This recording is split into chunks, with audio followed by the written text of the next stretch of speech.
আচ্ছা না মেয়েটা চুল দিবি না, মেয়েটা নেবে না, মেয়েটা দিবি না, এই তো হয়ে গেল, চারটেই তো ছিল। হ্যাঁ দাদা ছাড়ো, দাদা ছাড়ো তো, নিচে ছাড়ো।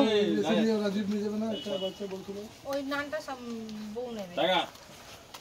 এই চলো দিকে, এই এই এই এই বাড়ি আসলি